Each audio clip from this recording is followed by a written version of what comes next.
Paz do Senhor, meus irmãos, bom dia. Eu quero louvar o Senhor pela oportunidade de estarmos juntos mais uma vez para bendizermos e exaltarmos ao Senhor num dia abençoado que o Senhor nos fez. Abra, por favor, a palavra de Deus em Atos, capítulo 17. Leremos inicialmente 2 versículos, a partir do versículo 30 e 31.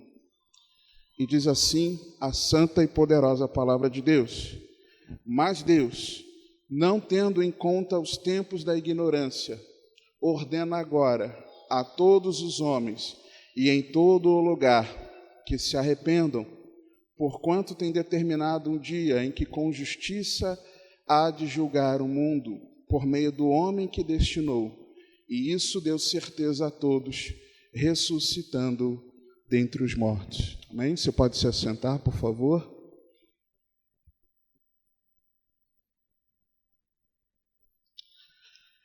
Graças a Deus.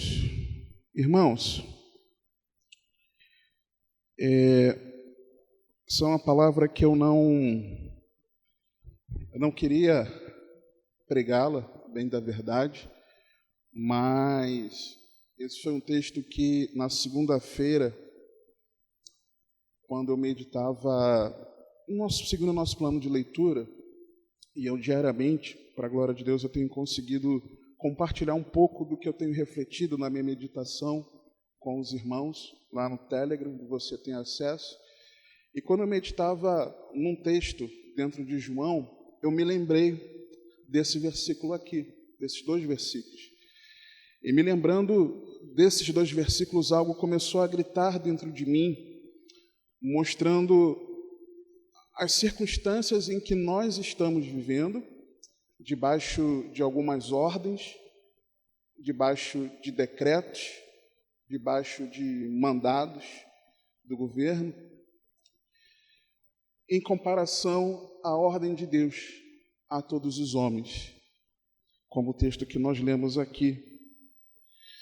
Eu não sei se os irmãos sabem, mas ontem um dos ministros do Supremo Tribunal Federal, ele decretou uma liminar liberando em toda a nação brasileira, em todos os estados, em todos os municípios, a realização de qualquer culto religioso. Sendo que alguns estados, como São Paulo, por exemplo, os irmãos devem acompanhar, recentemente, nas últimas semanas, estava com essa proibição.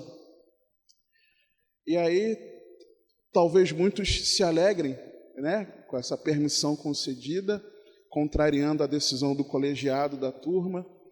E o prefeito de Belo Horizonte, ele falou, não, aqui quem manda em Belo Horizonte sou eu, o que vale é o decreto do prefeito e estou nem aí para o que o ministro do STF decidiu, eu vou acompanhar o colegiado que já tinha decidido antes, desde o ano passado, que quem tem a ingerência sobre proibições ou permissões nos estados e municípios não são único exclusivamente o governo estadual e cada prefeitura municipal. Eles não se entendem, irmãos. É uma guerra de decretos. E tem coisas que em dado momento elas estão permitidas e outras não estão. E isso se refere a nós aqui. Eu não preciso entrar em detalhes, vocês estão percebendo, vocês sabem, não preciso falar.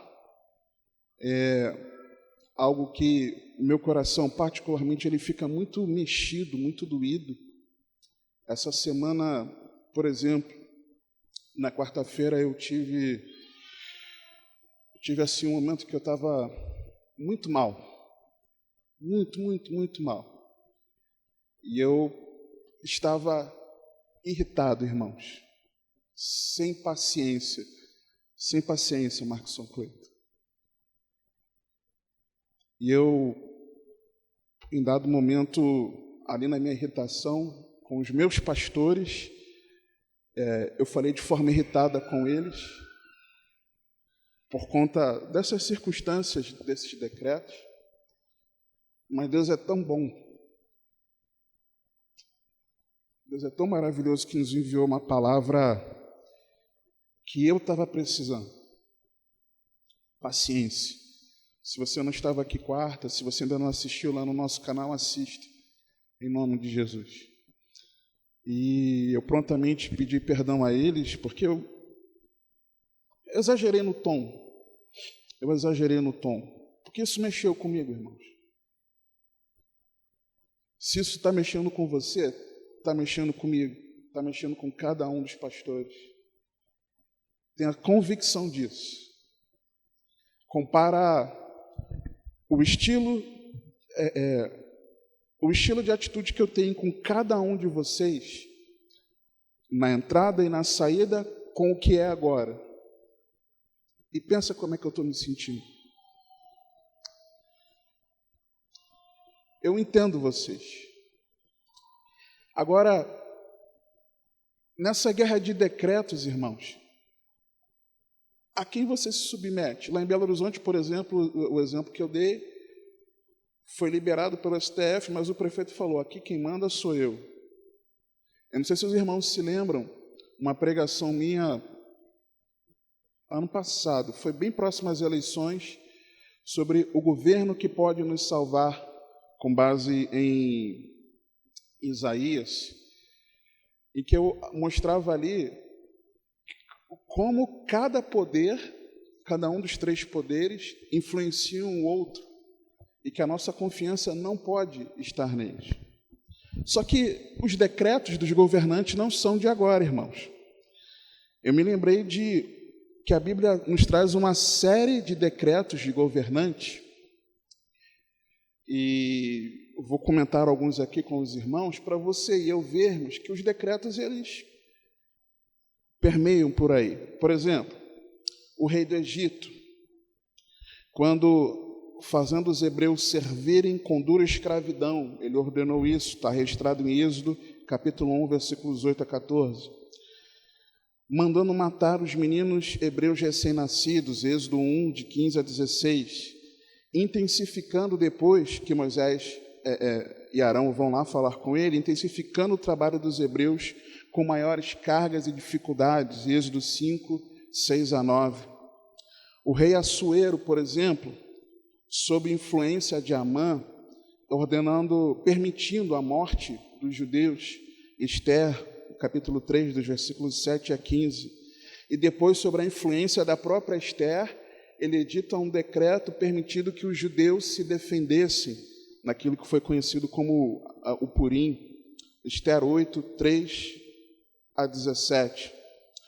Na Babilônia, o rei Nabucodonosor, convocando a veneração à sua estátua com a pena de morte na fornalha ardente. Daniel 3, de 1 a 28. Em seguida, punindo com morte quem blasfemasse de Deus. Logo em seguida, no versículo 29 de Daniel 3. O rei Dario, na Babilônia, decretando que fosse lançada na cova dos leões quem fizesse petições a outro diferente dele. E aí, às vezes, alguns confundem a outros deuses. Não, o texto diz a outros deuses e qualquer homem. Nem homem podia se falar, se pedir. E isso é um dos textos que me mostra, irmãos, que por mais que os decretos atuais do ano passado e desse ano, eles não sejam restritos à igreja. Lembra da história de Daniel? O porquê que esse decreto ele foi colocado para o povo? É porque existiam aqueles que invejavam a posição de Daniel no governo e queriam pegar Daniel por meio da sua fé, alguma falha na sua fé, já que diante da sociedade ele era um camarada íntegro. E eles, identificando que Daniel orava 3 vezes ao dia, o que eles fizeram? Decidiram armar não que Daniel fosse proibido de orar, não armar que todos fossem proibidos de orar, mas presta atenção no que o texto diz, que não se fizesse petição a nenhum homem, a nenhum Deus e a nenhum homem. Para atingir a Daniel, eles decretaram algo para toda a sociedade, para que, dizendo que não se podia pedir nada a ninguém a que não fosse Dario. Mas a queria atingir o quê? Que Daniel não pedisse a Deus. Aí eu te pergunto, com fundo de sinceridade que eu preciso ter, olhando nos seus olhos, irmãos, da forma como nós temos visto as pessoas, a fé de muitos naufragando, você não discerne que isso é contra a igreja, não? Você também não discerne, na nossa cidade, no Grande Rio, as igrejas permitidas a realizarem as reuniões, porém, em alguns diversos outros locais, não. Por que permitiram a igreja? E outros vários locais, não. Se até então a igreja também estava fora, em muitos momentos, junto com esses outros locais. Você acha que não tem nada por trás disso, não? É normal? Agora, irmãos, mais um. O imperador César Augusto, quando decretou o alistamento da população, cada um em sua cidade, Lucas 2, de 1 a 5, Daniel na cova dos leões, lá em Daniel 6, esqueci de fazer a referência. O rei Herodes, na tentativa de eliminar a Jesus, aquele que estava profetizado como rei dos judeus, e ali colocaria em risco o governo dele, no entendimento dele, na tentativa de eliminar a Jesus, mandou matar todos os meninos de 2 anos para baixo, em Belém e nos arredores. Mateus 2, 13 a 18. Então isso não é de agora, irmãos. Isso já vem lá da história de muito e muito tempo. A Bíblia nos mostra, a palavra de Deus nos relata. Só que, diante de tantos decretos, irmãos, qual governo pode nos salvar?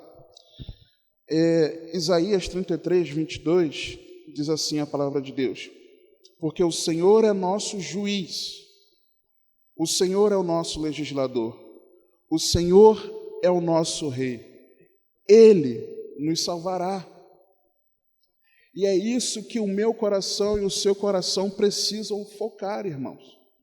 Porque nessa guerra desses decretos, fica notório que alguns adeptos de determinadas ideologias, eles ficam com os ânimos mais acirrados, disputas na conversa, na ideologia, tudo está sendo politizado, tudo está sendo ideologizado, tudo está fugindo do campo que deveria ser para que tivesse dentro de uma política.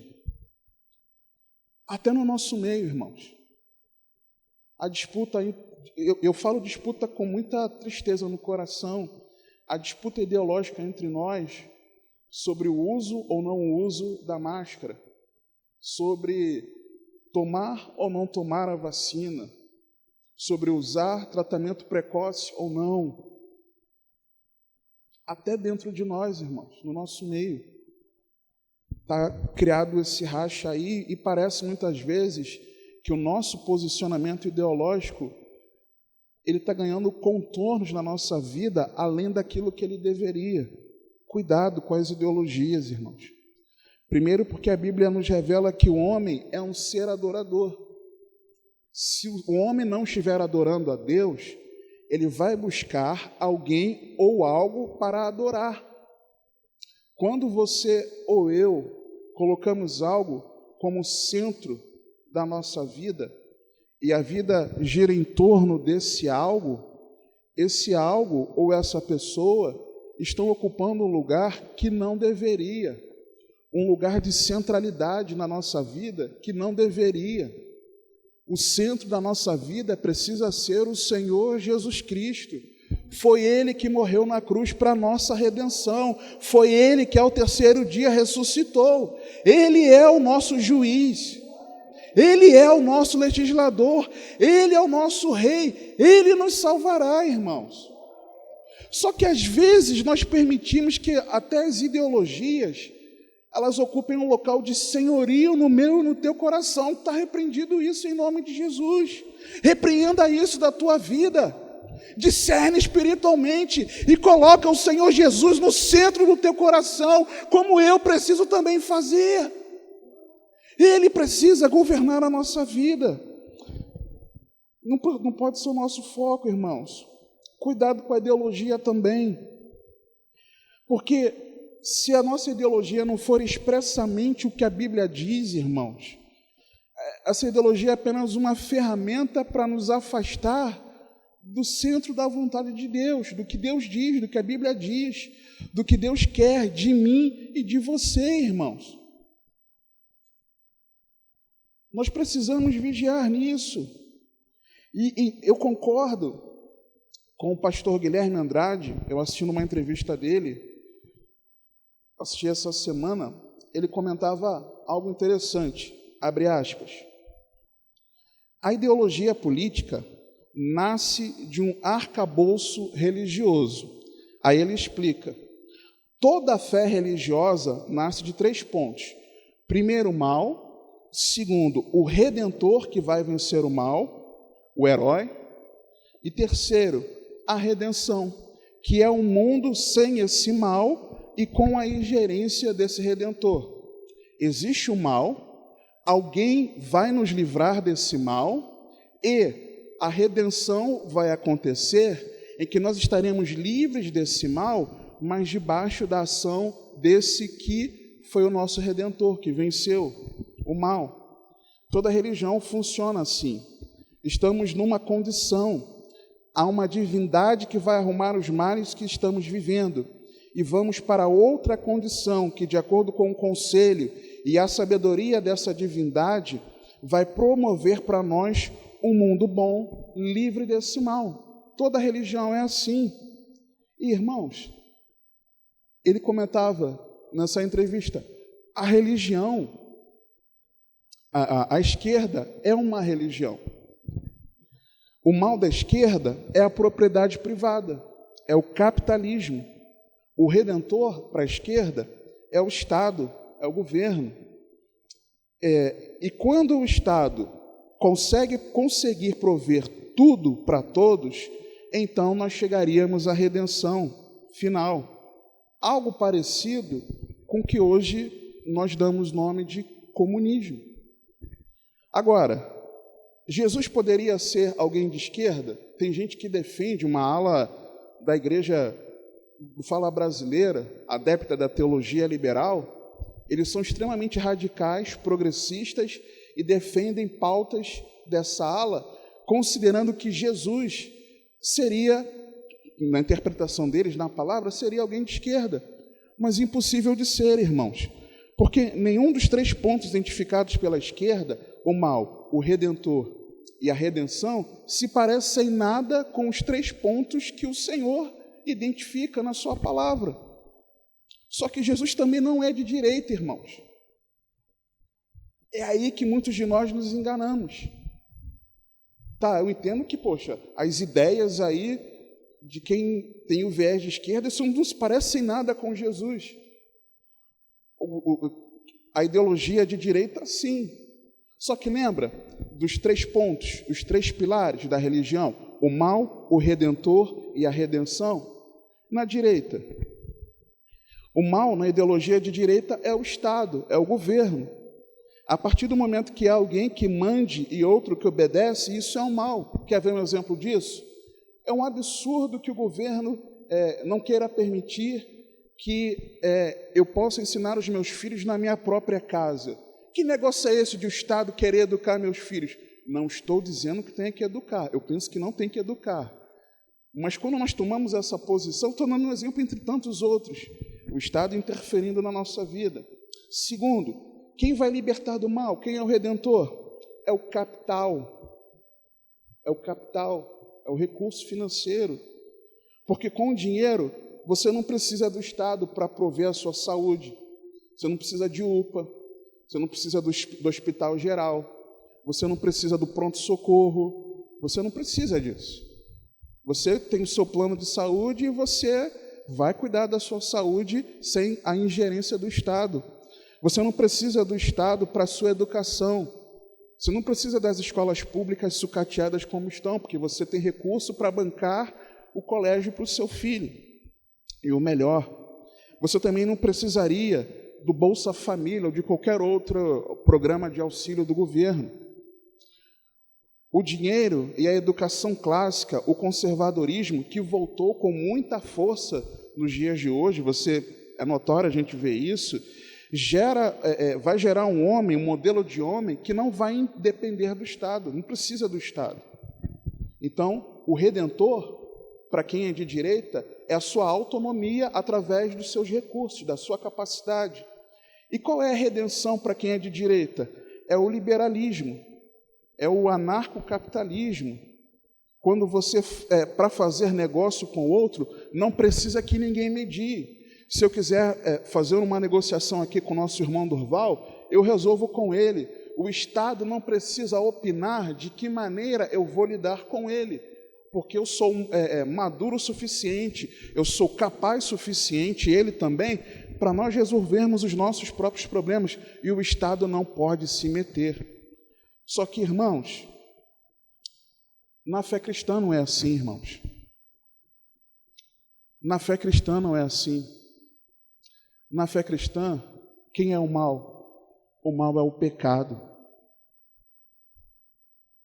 Não é nem o Estado para os da direita e nem o capitalismo para os da esquerda. Na fé cristã, quem é o Redentor, irmãos? É o nosso Senhor e Salvador Jesus Cristo, que ao terceiro dia ressuscitou e vivo está para sempre. Não é o Estado como Redentor e nem a nossa condição financeira que vai nos redimir. E qual é a redenção na fé cristã? É o novo céu e nova terra, onde para sempre habitará a justiça, onde não haverá dor, tristeza, pranto, mal nenhum entrará, e para sempre nós estaremos diante do Senhor. Essa é a nossa redenção. Não é nem o comunismo, não é nem o liberalismo, mas é a vida eterna com Deus. E é por isso que nós não podemos permitir o desvio da nossa atenção, irmãos, com os decretos que têm sido colocados aí. Não podemos guerrear entre nós mesmos, nós não podemos guerrear nem contra os valores da palavra de Deus impregnados no meu e no teu coração, porque na verdade o mal é o pecado, irmãos. É ele que precisa ser derrotado na vida do ser humano, é o pecado. E quem é que nos redime do pecado? É o Senhor Jesus, que verteu o precioso sangue naquela cruz, e ao terceiro dia ressuscitou e prometeu que virá com poder e grande glória para buscar a mim e a você, se nós estivermos nele, para que nós estejamos num estágio eterno de redenção, nos novos céus e nova terra, em justiça perfeita, plena, contemplando a face do Cordeiro, contemplando a face de Deus. Nós não podemos deixar, irmãos, que esses decretos nos aflijam, que nos aborreçam. Eu falei do nosso contexto aqui, mas eu lembro, e você no seu trabalho, e você na escola, as crianças afligidas. Como dói no meu coração, irmãos. Como dói. E eu vou confessar, às vezes dá uma raiva, muita raiva, como eu senti na quarta-feira. Mas o Senhor manda que a gente tenha paciência, porque Ele está vindo nos buscar, irmão. Paciência, servo de Deus. O foco não são esses decretos, mas o foco é o que a palavra nos diz aqui, Atos 17:30. O foco é o decreto emergencial divino. Mas Deus, não tendo em conta os tempos da ignorância, ordena agora a todos os homens em todo lugar que se arrependam. Essa é a ordem de Deus. Esse é o decreto de Deus. Arrependam-se. Você e eu precisamos nos arrepender dos nossos pecados, irmãos. A culpa é nossa, irmãos. Não transfiramos a culpa para nenhum outro, a culpa é minha e a sua. Nós queremos colocar a culpa em A, em B, no político A, no político B, porque está fazendo assim, está deixando de fazer, é o outro, é isso, aquilo outro. São aqueles que zombam de Deus. E vem cá, e quando você acessa pornografia, você não zomba de Deus, não? Mulher, quando você é insubmissa ao seu marido, que é temente a Deus, você não está se rebelando contra Deus, não? Filhos, crianças, jovens, quando vocês desobedecem aos pais, vocês não estão pecando, não? Trabalhador, quando você trabalha de qualquer jeito, desprezando, desonrando o trabalho, o emprego que Deus te deu, envergonhando o nome do Senhor no seu trabalho, você também não está pecando, não? Quando você inveja, cobiça a mulher do outro, o homem da outra, quando você cobiça os bens, você não está pecando também, não? Eu não estou pecando também, não? Qualquer um desses pecados que eu já falei aqui, por exemplo. A culpa é nossa, irmãos. Quando nós temos tempo livre, um pouco mais de disponibilidade, sem as tarefas cotidianas de trabalho, nós queremos espairecer. Eu não sou contra isso, tá? Mas o quanto que nós esparecemos no nosso dia a dia e quanto nós dedicamos à palavra de Deus e à oração. Quanto, irmãos? De verdade. Quanto? A culpa é nossa, irmãos. A culpa é nossa. Nós precisamos nos arrepender.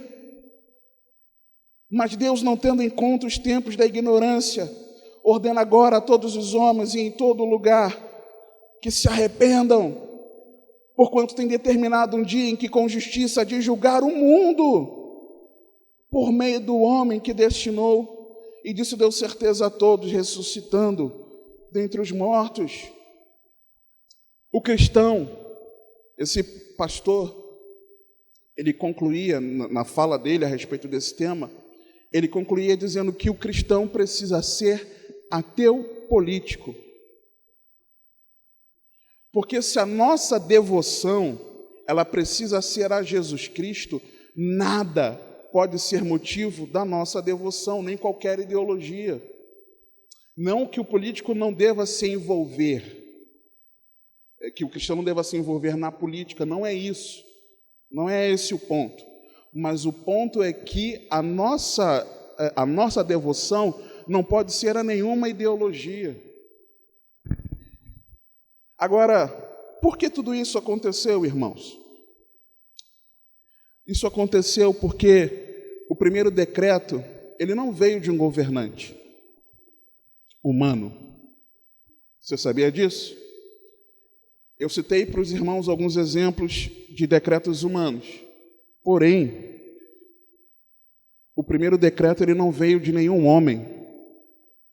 O primeiro decreto veio do Criador dos céus e da terra. Gênesis 2, 15 a 17. E tomou o Senhor Deus o homem, e o pôs no jardim do Éden para o lavrar e o guardar. E ordenou o Senhor Deus ao homem, dizendo: de toda a árvore do jardim comerás livremente, mas da árvore do conhecimento do bem e do mal, dela não comerás, porque no dia em que dela comeres, certamente morrerás.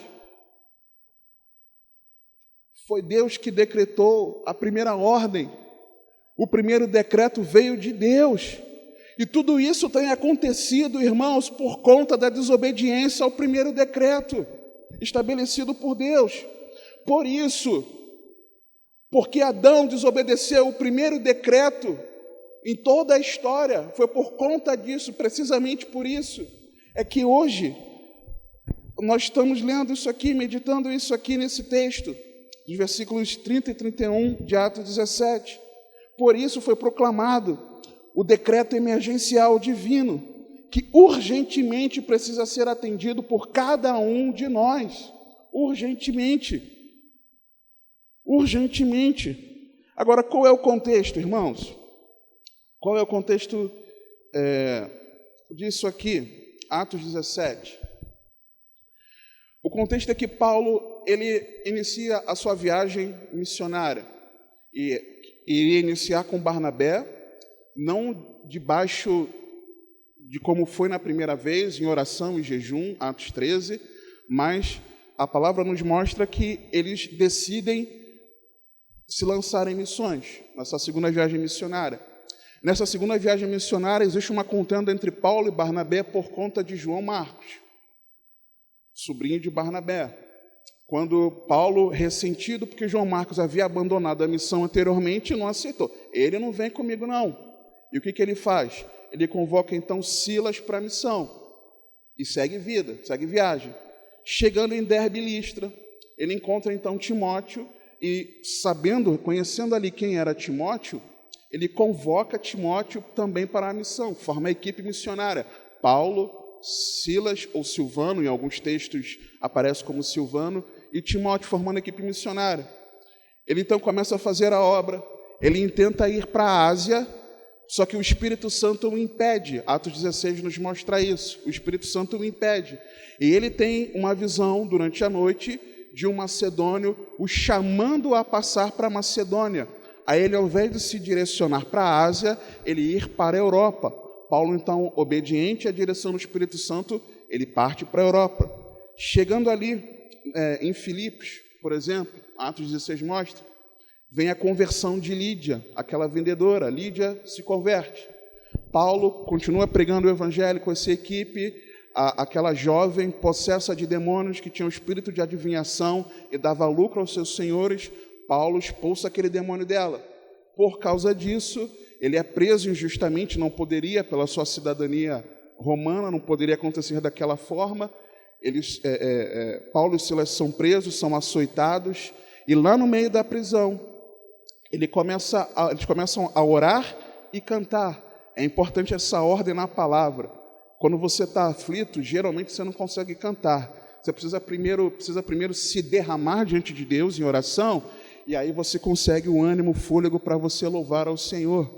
E em meio à oração e ao louvor, vem aquele grande terremoto, um grande terremoto. As cadeias de todos se abrem. O carcereiro, quando contempla que as cadeias se abriram, ele ficou desesperado, porque ele tinha ordem para tomar com muito cuidado aqueles presos, a ponto de pagar com a sua própria vida a perda deles. Quando Paulo vê que o carcereiro tinha sacado a espada para se matar, dá um brado e fala: ei, não faça tal coisa, porque estamos todos aqui. Ele então se prostra, o carcereiro, diante de Paulo e pergunta: o que eu posso fazer para ser salvo?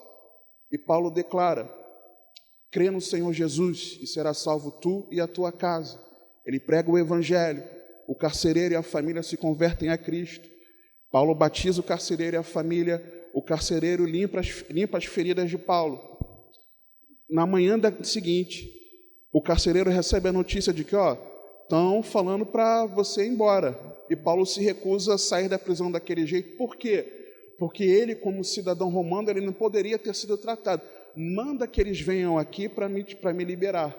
E quando eles vão liberar Paulo, eles falam: Paulo, sai daqui, vai embora de Filipos. Paulo volta até a casa de Lídia, que ele havia ganho para Cristo, é confortado pelos irmãos ali, e eles seguem em missão. Eles foram escorraçados de Filipos. Chega então a Tessalônica. Tessalônica, aquela igreja que nós temos estudado nas aulas do discipulado cristão, 1 aos Tessalonicenses. Quando Paulo chega ali, num curto período de tempo, debaixo daquela pressão, ele conseguiu evangelizar e discipular toda aquela igreja, a ponto de que a fé daqueles irmãos ficou conhecida, notória, em muitos lugares, numa conversão genuína, numa conversão sincera, ficou demonstrada ali. Só que quando Paulo estava fazendo a obra, Paulo também foi escorraçado dali. Os judeus que não creram no Senhor Jesus, escorraçaram Paulo dali. Paulo então vai para Bereia. Quando Paulo chega a Bereia, muitos creem na palavra de Deus, isso Atos 17.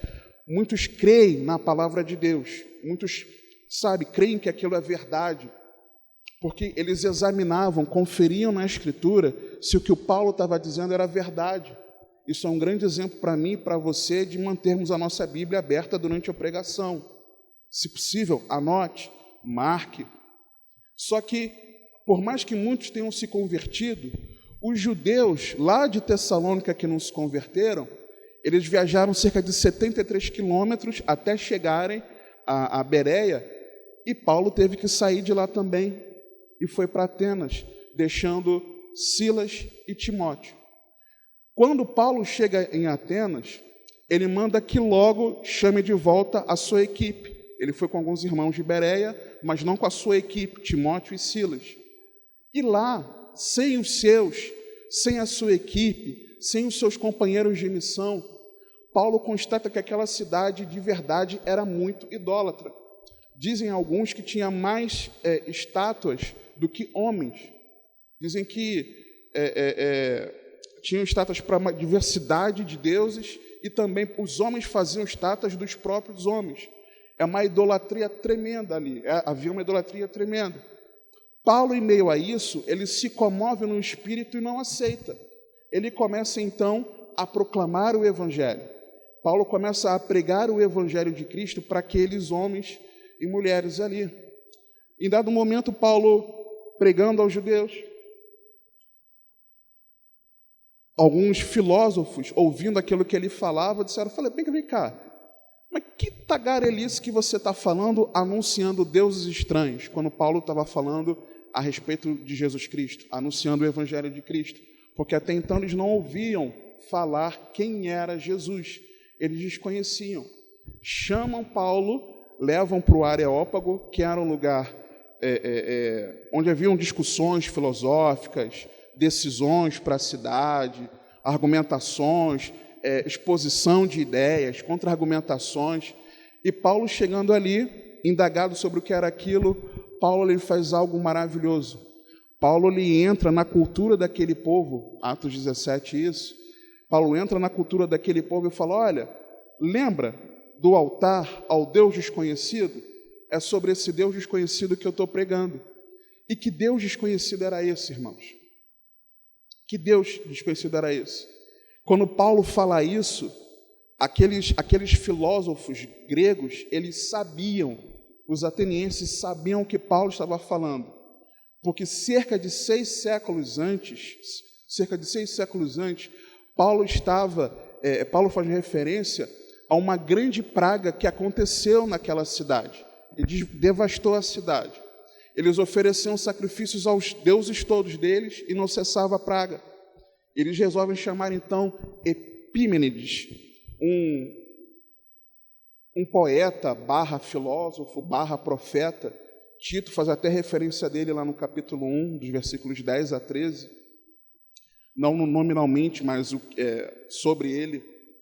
Chama ele, que olha tudo aquilo, olha toda aquela circunstância, fala o seguinte, olha, vamos fazer o seguinte,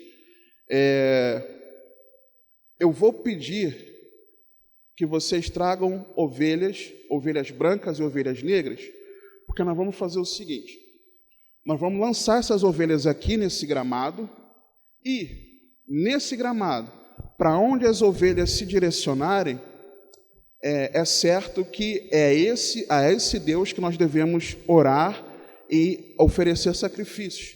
Se as ovelhas da outra cor forem para outro local, não é esse Deus, mas somente as outras. Só que quando ele faz isso num período da manhã, no período onde geralmente as ovelhas estavam com mais fome.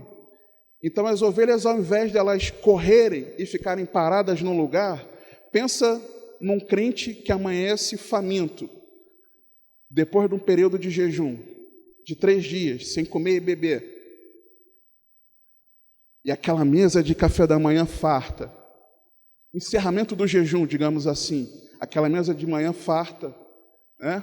Abençoada. O que vai fazer, geralmente? Vai comer. Então, era isso que os filósofos e os anciãos, conselheiros ali da cidade, achavam que ia acontecer. Só que não aconteceu isso. Pelo contrário, as ovelhas foram uma a uma, se colocando não no lugar onde havia uma estátua, mas no lugar onde não havia nenhuma estátua sequer. Antes de fazer isso, Epímenes, ele orou e falou, orando, pedindo ao Deus desconhecido, se fosse bondoso, o Deus que fosse capaz e fosse bondoso de cessar aquela praga, que desse bom êxito nessa atitude que ele teve.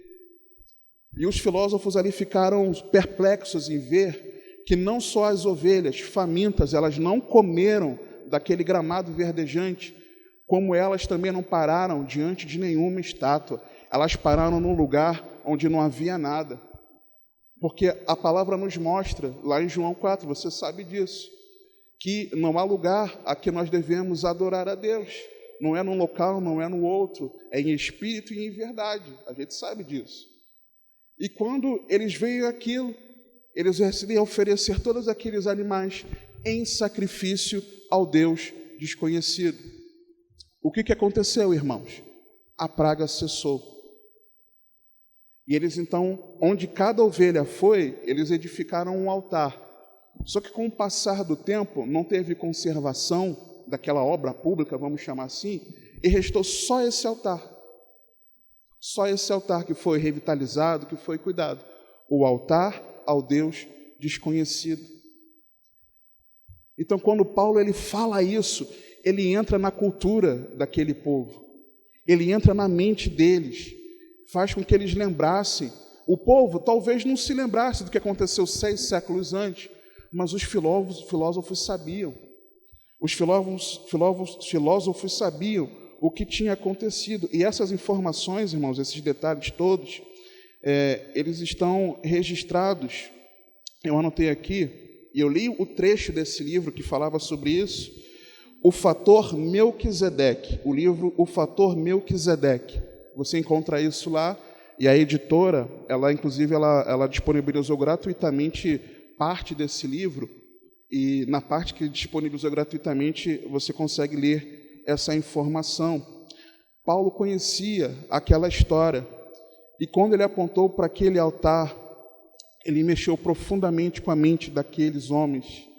Profundamente, eles sabiam que, mesmo diante da idolatria deles, da quantidade enorme de deuses que eles adoravam, serviam, se dedicavam, se devotavam, foi ao Deus desconhecido, foi o Deus desconhecido que poderia os livrar.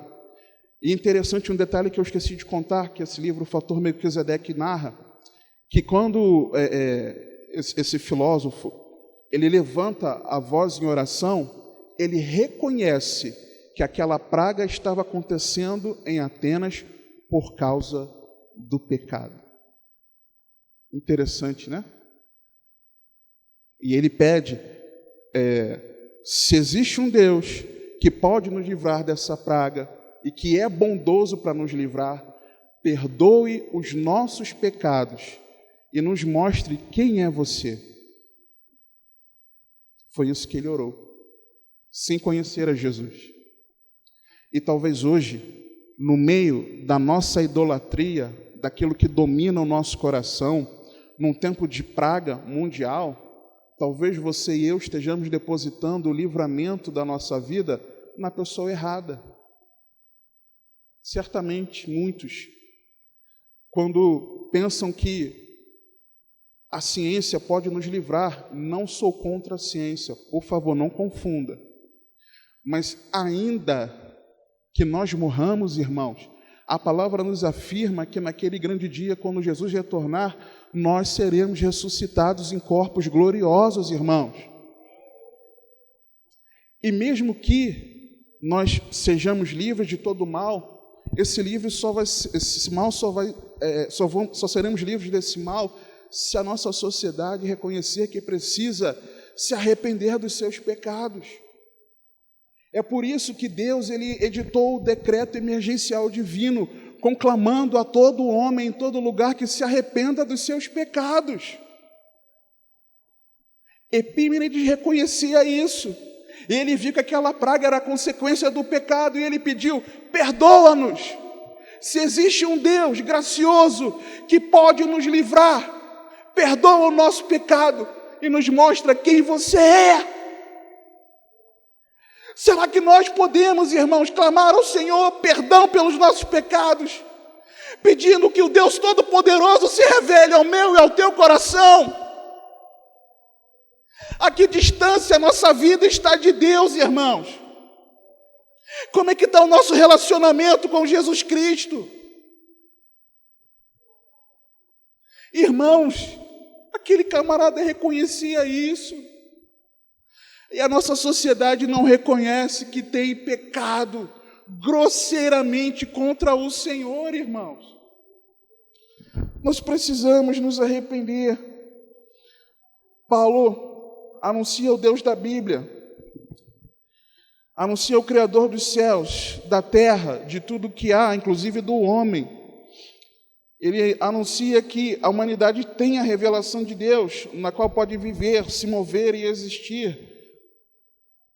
Ele faz distinção entre o Senhor e os falsos deuses, até que no versículo 30, ele declara: mas Deus, não tendo em conta os tempos da ignorância, ordena agora a todos os homens e em todo lugar que se arrependam, porquanto tem determinado um dia em que com justiça há de julgar o mundo, por meio do homem que destinou.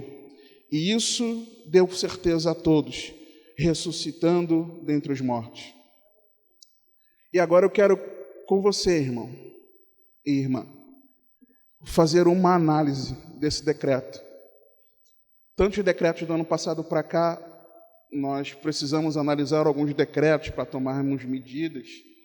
E eu quero analisar esse decreto emergencial divino, que nos traz aqui 7 artigos. O artigo 1º do decreto divino emergencial: não vale o tempo da ignorância. Quando Paulo declara: mas Deus, não tendo em conta os tempos da ignorância. Romanos 3, 23 a 26 diz: porque todos pecaram e destituídos estão da glória de Deus, sendo justificados gratuitamente pela sua graça, pela redenção que há em Cristo Jesus, ao qual Deus propôs para propiciação pela fé no seu sangue, para demonstrar a sua justiça pela remissão dos pecados dantes cometidos sob a paciência de Deus, para a demonstração da sua justiça neste tempo presente, para que ele seja justo e justificador daquele que tem fé em Jesus. O tempo da ignorância Deus não leva em conta. O que ficou para trás ficou. Mas que você e eu nos arrependamos dos nossos pecados, de todo o coração, de todo o coração. Artigo 2º do decreto divino emergencial: Deus tem a autoridade. Quando Paulo diz: mas Deus ordena agora. E por que Deus pode ordenar, irmãos? Porque Ele é o Criador de todas as coisas. Acompanha comigo, versículo 24, Atos 17. O Deus que fez o mundo e tudo que nele há, sendo o Senhor do céu e da terra, não habita em templos feitos por mãos de homens, nem tampouco é servido por mãos de homens, como que necessitando de alguma coisa, pois Ele mesmo é quem dá a todos a vida e a respiração e todas as coisas. Uma pausa. Por que Deus tem autoridade para mandar que você e eu nos arrependamos? Porque você só respira, porque eu só respiro, porque Deus nos dá a capacidade de respirar. Para começo de conversa. E de um só sangue, versículo 26, fez toda a geração dos homens para habitar sobre toda a face da terra, determinando os tempos já dantes ordenados e os limites da sua habitação, para que buscassem ao Senhor, se porventura tateando pudessem achar, ainda que não está longe de cada um de nós, porque nele vivemos e nos movemos e existimos, como também alguns dos vossos poetas disseram, pois somos também sua geração. Aquele povo reconhecia que existia um Criador, que existia um Deus Criador. Não conheciam quem ele era, mas sabiam que existia. Lucas 12, 4 e 5. Por que Deus também tem essa autoridade? Lucas 12, versículos 4 e 5. E digo-vos, amigos meus, não temais os que matam o corpo e depois não tem mais que fazer. Mas eu vos mostrarei a quem deveis temer. Temei aquele que depois de matar tem poder para lançar no inferno. Sim, vos digo, a esse temei. Não se engane. Outro dia eu estava com os irmãos evangelizando aqui na rua, E aquele homem me ouvia, e aí ele equivocado com algumas coisas. Aí eu falei, não, querido, você está enganado. Se você não se render a Cristo, não é o diabo que vai te lançar no inferno, não. E eu citei para ele esse texto aqui. Ele ficou desesperado, porque ele não tinha consciência que é o próprio Deus que vai lançar no inferno aqueles que o rejeitarem. Não se engane. Se você e eu não estivermos em Cristo, Deus é amor. Jesus nos amou de tal maneira que se rendeu a si mesmo pela nossa redenção. Ele nos ama de tal maneira que nos chama ao arrependimento. Mas quem vai lançar o ímpio no inferno é o Senhor. Quem é que vai fazer a separação do joio e do trigo? Jesus conta isso, por exemplo, na parábola. São os anjos de Deus, não são os demônios. Se você não estiver em Cristo, o próprio Deus, que até agora, esse momento, está sendo misericordioso com a tua vida, Ele mesmo vai te lançar no inferno, na perdição eterna. Não se engane. Que isso, irmão? Mas Deus não é amor? É, Deus é amor. Vai ler lá Apocalipse 14, para você ver quem vai estar contemplando, junto com os anjos, o ímpio perecendo no fogo eterno. Vai lá ver, se não é o Cordeiro. Às vezes nós nos enganamos, achando que Deus é misericordioso e eu ainda tenho mais uma oportunidade. Talvez hoje seja a última oportunidade que você tenha de se arrepender dos seus pecados. Talvez hoje seja a última oportunidade que eu tenha de me arrepender dos meus pecados, de todos os meus pecados. Talvez seja a nossa última oportunidade. Talvez seja a nossa última chance de nós compreendermos a mensagem da cruz, que Jesus se entregou por redenção a mim e a você. Deixa eu te falar uma coisa.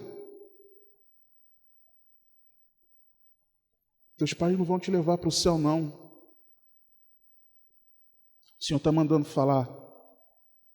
Teus pais não vão te mandar para o céu. Quem te leva para o céu é o Senhor e Salvador Jesus Cristo. Não brinque. Não se engane. Não ache porque a tua mãe é uma mulher de fé, o teu pai é um homem de fé, que você será salvo. Eu falo isso com a minha filha. Rosana fala isso com a nossa filha. Ela precisa ter o encontro dela com o Senhor, o relacionamento pessoal dela. Não se engane. Marido, não ache que a fé da sua esposa vai te levar para o céu, porque não vai. O máximo que ela pode fazer é te ensinar a palavra, orar pela sua vida, te dar bom testemunho.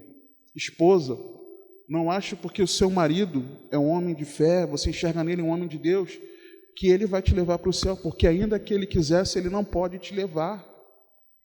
Pais, não achem porque seus filhos são jovens, crianças de Deus, ou homens, mulheres de Deus, que eles vão te levar para a eternidade com Deus, porque não vão, eles não têm poder. Não têm poder. Da mesma forma que somente Deus pode nos considerar dignos da salvação, esse mesmo Deus é aquele que vai retribuir a cada um conforme viveu aqui na terra. Se nós não vivemos para a glória de Deus, Ele mesmo vai lançar na condenação eterna. Ele tem autoridade. Artigo 3º, o arrependimento é para todos. Quando Paulo declara, ordena agora a todos os homens e em todo lugar. Por quê? Lucas 24, versículos 45 a 47. Então abriu-lhes o entendimento para compreender as Escrituras. Jesus, depois da sua ressurreição, mostrando para os discípulos que ele estava ali nas Escrituras, revelado sobre ele. E disse-lhes, assim está escrito, e assim convia que o Cristo padecesse e ao terceiro dia ressuscitasse dentre os mortos, e em seu nome se pregasse o arrependimento e a remissão dos pecados em todas as nações, começando por Jerusalém. É para todos, em todo lugar. Artigo 4º, a prestação de contas vem, irmãos. Quantas vezes eu não raciocinava assim: Deus ainda não usou ninguém para me confrontar face a face na minha prática do pecado, então eu estou tranquilo, Ele está me aliviando a barra. Lê do engano meu, porque se Deus pedisse a minha vida naquela época, hoje eu sei qual é o meu destino, eu tenho convicção para onde eu iria, eu sei para onde eu iria, eu tenho essa certeza. Não se engane, o arrependimento, ele precisa acontecer, porque a prestação de contas, ela vem, ela vai chegar. Mensagem que tem no interior do nosso folheto evangelístico: qual o destino da sua alma? Você está em Cristo? Você crê em Jesus e se arrepende de todos os seus pecados? Você se rendeu completamente ao senhorio de Jesus Cristo? Você confia completamente nele para a sua salvação? A prestação de contas vem. 1 Pedro 4, dos versículos 1 a 7. Ora, pois já que Cristo padeceu por nós na carne, armai-vos também com este mesmo pensamento, que aquele que padeceu na carne já cessou do pecado, para que no tempo que vos resta na carne, não vivais mais segundo as concupiscências dos homens, mas segundo a vontade de Deus. Porque é bastante que no tempo passado da vida fizéssemos a vontade dos gentios, andando em dissoluções, concupiscências, borrachices, glutonarias, bebedices e abomináveis idolatrias, e acham estranho não correrdes com eles no mesmo desenfreamento de dissolução, blasfemando de vós, os quais hão de dar conta ao que está preparado para julgar os vivos e os mortos, porque por isso foi pregado o Evangelho também aos mortos, para que na verdade fossem julgados segundo os homens na carne, mas vivessem segundo Deus em espírito, e já está próximo o fim de todas as coisas. Portanto, sede sóbrios e vigiai em oração. Ao homem está ordenado morrer apenas uma vez. Depois disso, segue-se o juízo. Romanos, capítulo 14, versículo 12, se eu não me engano, a palavra de Deus, que cada um de nós dará conta de si mesmo a Deus. A prestação de contas vem. Se hoje for o último dia da sua vida, para onde vai a sua alma? Não brinque com Deus. Não brinque com a paciência, com a longanimidade do Senhor. A paciência e a longanimidade de Deus é esperando que você e eu nos arrependamos dos nossos pecados. Não brinquemos com o Senhor. Artigo 5º. O julgamento de Deus é justo. Não pense que porque Deus vai levar alguns para a condenação eterna, que Deus estará sendo injusto, negativo. Ah, mas a pessoa era boazinha. A Bíblia diz que não há um bom sequer. Não há um sequer, nenhum de nós. Quando Paulo ele declara aqui, porquanto tem determinado um dia em que com justiça há de julgar o mundo, com justiça. Salmo 96, versículos 9 a 13. Adorai ao Senhor na beleza da santidade, tremei diante dele toda a terra. Dizei entre os gentios que o Senhor reina, o mundo também se firmará, para que se não abale. Julgará os povos com retidão. Julgará os povos com retidão. Alegrem-se os céus e regozije-se a terra. Brame o mar e a sua plenitude. Alegre-se o campo com tudo que há nele. Então se regozijarão todas as árvores do bosque ante a face do Senhor. Porque vem a julgar a terra, julgará o mundo com justiça e os povos com a sua verdade. Deus é justo, irmãos. Sabe aquele familiar que nós tanto amamos e que ainda não se rendeu a Cristo? Se ao findar dessa vida terrena,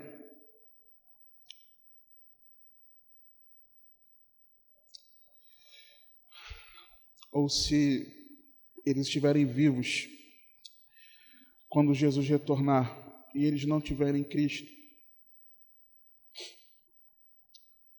vai ser com justiça que o Senhor vai condená-los. Por isso, ore, clame ao Senhor enquanto há tempo, clame ao autor da vida enquanto há tempo dele fazer essas pessoas que estão mortas nos seus delitos e pecados, que elas sejam vivificadas em Jesus Cristo. Clame ao Senhor, compartilhe o Evangelho, dê bom testemunho, pregue com a sua vida também. Vai ser com justiça, irmãos. Deus é justo. Artigo 6º. Jesus Cristo é o juiz, quando Paulo declara, por meio do homem que destinou. João 5. E foi esse texto, na minha meditação bíblica, no início da semana, que me levou a Atos 17. João 5, versículos 22, 23 e 27. E também o Pai a ninguém julga, mas deu ao Filho todo o juízo, para que todos honrem o Filho como honram o Pai. Quem não honra o Filho, não honra o Pai que o enviou. Aí depois, versículo 27. E deu-lhe o poder de exercer o juízo, porque é o Filho do homem. Jesus é o juiz. Quem não honra ao Senhor permanece debaixo da condenação. Artigo 7º, último. O juiz vive e reina para sempre. Parte final do versículo 31 de Atos 17. E disso deu certeza a todos, ressuscitando-o dentre os mortos. E isso tem tudo a ver com o que nós vamos celebrar já já.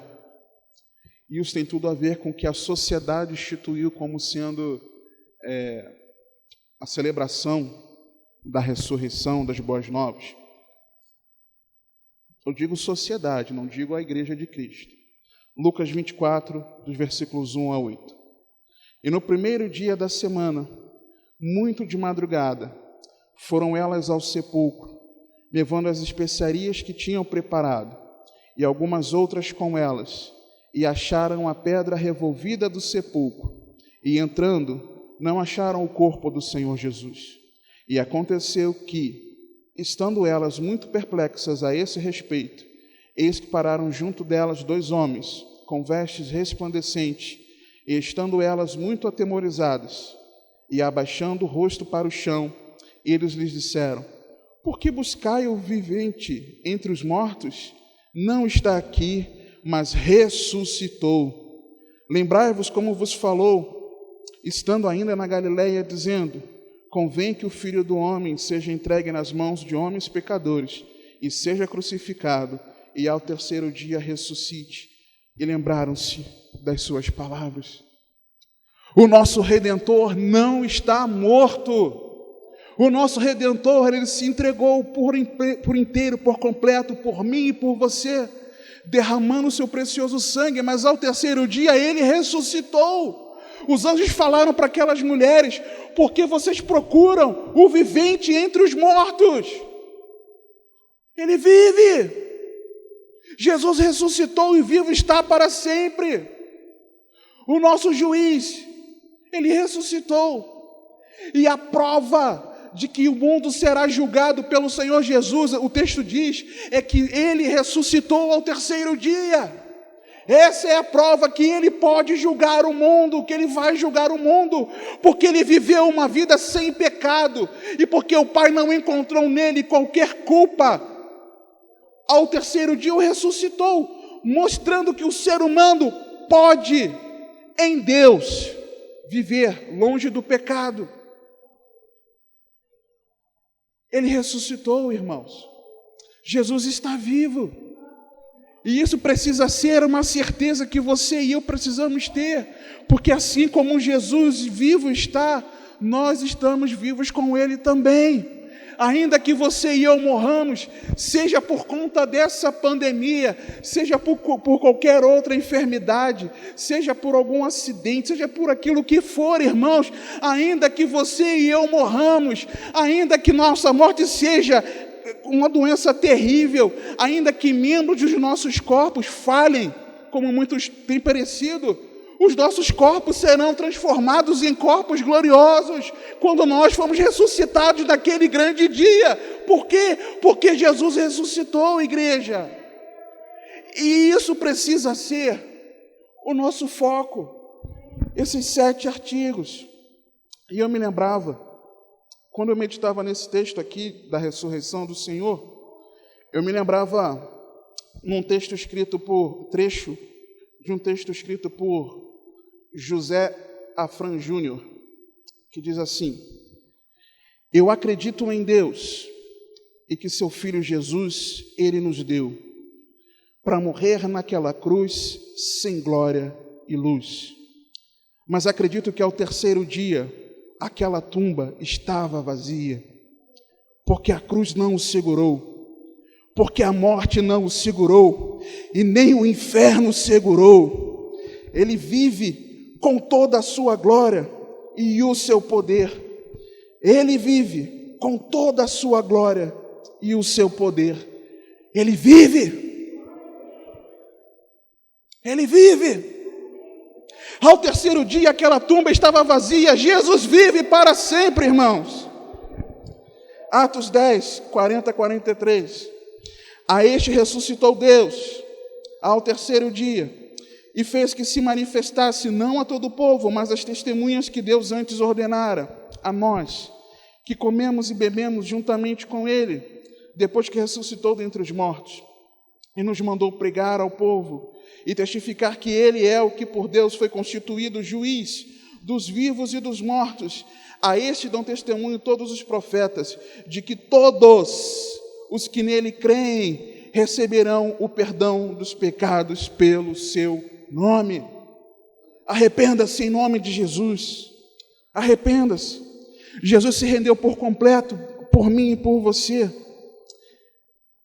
E ontem, quando eu estava revisando, terminando de preparar essa mensagem, a Rosana e a Beatriz estavam ouvindo alguns louvores na sala, e eu ouvia um louvor que trecho da letra diz assim: um plano para salvar, um pacto para selar, silêncio no céu, resgate e salvação encheu seu coração. Ele nem hesitou. Você para pensar nisso? João 10 nos revela isso. Jesus se entregou voluntariamente. No palco do amor, o autor anunciou a vida e a salvação. Tudo o que ele fez foi obedecer o plano que Deus escreveu. Agora, como cumprir esse decreto, irmãos? Como cumprirmos o decreto emergencial divino? Eu encontro isso nos versículos 32 a 34, quando o texto diz, Atos 17, e como ouviram falar da ressurreição dos mortos, uns escarneciam e outros diziam, acerca disso te ouviremos outra vez. E assim Paulo saiu do meio deles. Todavia, chegando alguns homens a ele, creram, entre os quais foi Dioniso, Areopagita, uma mulher por nome Dâmaris, e com ele os outros. Nós precisamos crer nessa mensagem, crermos nas boas novas que Jesus ressuscitou. Nós precisamos crer que Jesus vivo está. Alguns zombavam, escarneciam, outros falaram, depois eu ouço de novo essa história aí. Mas alguns creram e se renderam a Jesus. Nós precisamos crer que Jesus é o Filho de Deus, morreu em nosso lugar para perdão dos nossos pecados, mas que ao terceiro dia ressuscitou. Nós precisamos, amados, crer, compreendendo isso, mas nós precisamos também depositarmos plenamente a nossa confiança em Deus. 1 Coríntios, no capítulo 15, Paulo mostra que se nós não cremos que Jesus ressuscitou, em vão é a nossa fé. Nós precisamos crer nisso, que nós ressuscitaremos, porque Ele vive e ressuscitou primeiro, como a primícia dos que dormem. E nós precisamos nos comprometer a um relacionamento pessoal com Jesus. Por isso, meus irmãos, eu quero proclamar mais uma vez o decreto urgente de Deus para mim e para você. Mas Deus, não tendo em conta os tempos da ignorância, ordena agora a todos os homens e em todo lugar que se arrependam, porquanto é determinado um dia em que com justiça há de julgar o mundo, por meio do homem que destinou, e disso deu certeza a todos, ressuscitando dentre os mortos. Arrependa-se dos seus pecados. Vamos orar em nome de Jesus. Arrependa-se. Deus nos chama ao arrependimento. Em nome de Jesus.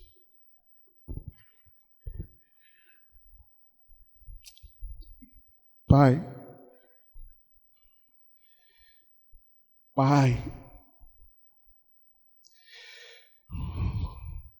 obrigado, Senhor, pelo privilégio de te chamar de Pai. Obrigado porque o Senhor decidiu nos fazer parte da sua família.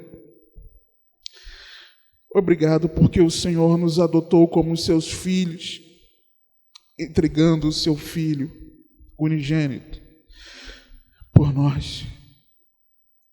Obrigado porque Jesus é aquele que nos conduz ao teu reino. Obrigado porque Jesus se derramou pela nossa salvação. E daqui a pouco nós estaremos relembrando isso também, participando da ceia do Senhor. Obrigado porque pela morte do justo, por nós injustos, por nossos pecados, hoje nós temos a vida do teu Filho em nós. Se nós cremos e nos arrependemos de todo o coração, nos rendendo completamente a Cristo, Senhor, o Senhor nos ordena que nós nos arrependamos, mas nós queremos achar, Pai, que tudo aquilo que tem acontecido no mundo não é culpa nossa. Senhor, não nos deixe ficarmos enganados, Pai. Que tenhamos a plena convicção de que tudo aquilo que está acontecendo é o Senhor mostrando que basta, que chega, e nos chamando ao arrependimento. Por favor, ó Pai, perdoa os nossos pecados. Nós sabemos, ó Pai, que os pecados precisam ser confessados nominalmente, individualmente, Pai, cada um deles. Perdoa-nos, Pai, perdoa-nos, Senhor. Não nos deixe ficarmos enganados, achando que nós somos melhores do que a sociedade, porque nós não somos, ó Pai. Livra-nos, Senhor, do engano de acharmos que somos melhores até do que outros irmãos em Cristo, porque nós não somos, Senhor. Nós não somos bons, nós somos maus, nós somos perversos. Por nós mesmos nós não te buscaríamos jamais, mas o Senhor é aquele que comprou a nossa briga. O Senhor olhou para nós, contemplou que o primeiro homem desobedeceu o seu decreto e o pecado entrou no mundo e fez uma separação entre nós e o Senhor. O Senhor falou: não, eu não aceito isso. E a palavra declara que desde a fundação do mundo o Cordeiro foi morto. A nossa ação foi provida, Senhor, antes mesmo do primeiro homem surgir. Aleluia! Aleluia! Obrigado, Senhor. Obrigado, Senhor. Perdoa os nossos pecados, Senhor. Nós temos te afrontado. Nós temos te afrontado, Senhor. Tem misericórdia de nós. Senhor, nos ajuda a não fazermos uma avaliação errada de nós. Espírito Santo de Deus, Tu nos conhece, nos sonda. Vá lá no nosso interior, vê se há em nós algum caminho mau e guia-nos pelo caminho eterno. Senhor, eu te imploro, Senhor, Nos ajuda, Pai. Nos mostra, Senhor, onde nós temos errado. E daquilo que nós já sabemos, Pai, tira o orgulho, Pai. Que nós possamos em Ti lançar o orgulho. Nos ajuda, Senhor, por favor.